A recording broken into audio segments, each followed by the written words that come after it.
ममता बनर्जी 1984 से चुनाव लड़ रही हैं। कभी सोमनाथ चैटर्जी जैसे दिग्गज कम्युनिस्ट नेता को हराकर जॉइंट किलर बनी थी, तो कभी मामूली उम्मीदवार से भी हार गई थी, लेकिन लड़ना नहीं छोड़ा।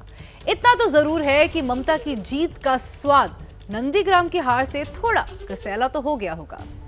আপনারা মনে করেন আমার দাঁড়ানো উচিত না, আমার কালকে নমিনেশন আছে, আজকে বলে দিন আমি চলে যাব, আমি তাহলে দাঁড়াবো না, আমার দরকার নেই। इश्क से ज्यादा कहीं आग का दरिया तो सियासत है। इसमें भी आपको डूब कर जाना है, लेकिन जो डूबने का दम दिखाते हैं वो ही सत्ता के नाव को पार लगाते हैं। पश्चिम बंगाल के इस चुनाव में सबसे दहकती सीट बन गया था नंदीग्राम, जहां से पिछली बार ममता के सबसे करीबी लेफ्टिनेंट शुभेंदु अधिकारी ने चुनाव जीता था, लेकिन चुनाव से ठीक पहले बीजेपी में चले गए थे।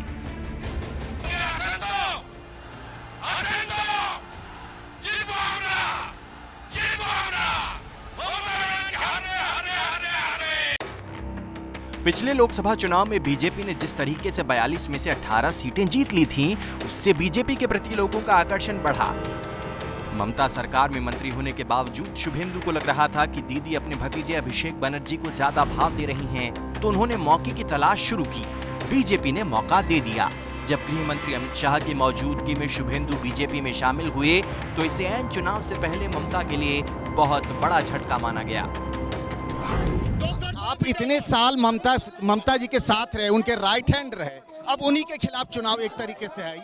ये आपके लिए कितना बड़ा प्रेस्टीज का इशू है नंदीग्राम का चुनाव? कोई प्रेस्टीज इशू नहीं है, वो बाहरी आदमी है, हारेगा। नंदीग्राम महज एक सीट नहीं रहा, बल्कि बंगाल चुनाव का असली मरकज बन गया। उस सीट समेत पूरे इलाके में शुभेंदु अधिकारी और उनके परिवार के नाम का सिक्का चलता था, लेकिन राजनीति में कब सिक्का रेजगारी बन जाए कोई नहीं जानता। जिस ममता के दम पर पूरे इलाके में अधिकारी परिवार का दबदबा था, उसी ममता को जब शुभेंदु ने चुनौती दी तो दीदी भड़क गईं। मेरी बिल्ली मुझी से म्याऊं वाली तर्ज पर उन्होंने शुभेंदु को सबक सिखाने की ठान ली और उसका पहला कदम इस ऐलान से उठा। আমি আপনাদের ঘরের মেয়ে, আপনাদের এই আন্দোলনের লোক, তাহলে আমাকে বলবেন, তাহলে আমি আগামীকাল নমিনেশন জমা দিতে যাব। এটা আপনাদের কাছ থেকে পারমিশন নিয়ে তবেই আমি বলবো।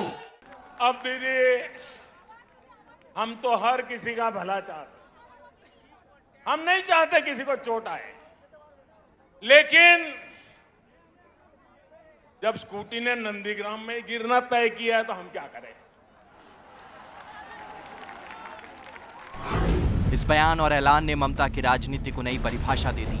लोगों में ये पैगाम गया कि ममता कभी दबकर राजनीति नहीं करती, वो सीधी टक्कर लेने में यकीन करती हैं। उनकी राजनीति में बीच का कोई रास्ता नहीं होता, वो आर पार में विश्वास करती हैं। साथ ही पूरे बंगाल में ये संदेश गया कि ममता का आधार इतना बड़ा है कि कोई क्षत्रप उसको छोटा नहीं कर सकता। बंगाल के लोग इसको समझ रहे थे, लेकिन दीदी की शागिर्दी में राजनीति करने वाले शुभेंदु दादा समझे नहीं। 1 লাখ ভোটে যদি মাননীয়াকে হারাতে না পারি, আমি রাজনীতি ছেড়ে দেব, আমি রাজনীতি ছেড়ে দেব, আপনি লিখে রাখুন। शुभेंदु अगर नंदीग्राम में अपनी जीत पक्की मानकर चल रहे थे, तो इसके पीछे भी कई कारण थे। एक तो अपने खानदानी प्रभाव के कारण शुभेंदु को लगता था कि उनको कौन हरा पाएगा। दूसरा कारण बीजेपी में उनका अचानक बढ़ा कद था, क्योंकि प्रधानमंत्री मोदी से लेकर गृह मंत्री शाह तक के वो चहेते बन गए।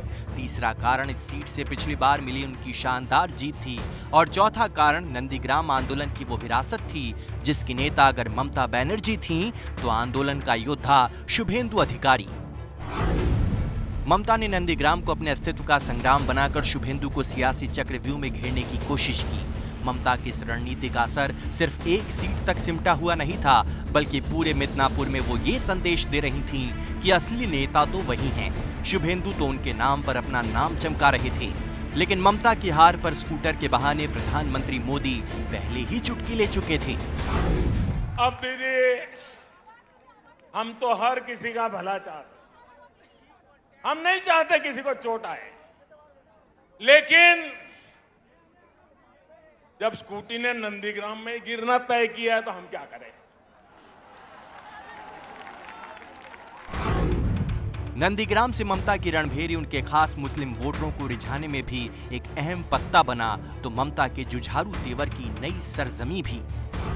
15 साल पहले तक नंदीग्राम लेफ्ट का सबसे मजबूत गढ़ होता था, लेकिन 2007 में जब लेफ्ट सरकार ने सलीम ग्रुप केमिकल हब बनाने के लिए स्पेशल इकोनॉमिक जोन बनाने की मंजूरी दी तो किसान विरोध करने लगे। किसानों के विरोध को सियासी काउंटर पर ममता ने भुना लिया। उस विरोध और आंदोलन ने ममता को 2009 के लोकसभा चुनाव में भरपूर फायदा पहुंचाया और आखिरकार 2011 में प्रदेश की ताजपोशी करवा दी। उस नंदीग्राम सीट पर मुस्लिम वोटों का दबदबा देखकर वहां 1996 के बाद से मुस्लिम उम्मीदवार ही जीतते रहे। 20 साल बाद ममता की पार्टी से शुभेंदु पिछले चुनाव में यहां से जीते थे और इस बार 2000 वोट के भीतर ही सही, लेकिन उनकी जीत इतिहास में रिकॉर्ड होगी क्योंकि दादा ने दीदी को हरा दिया।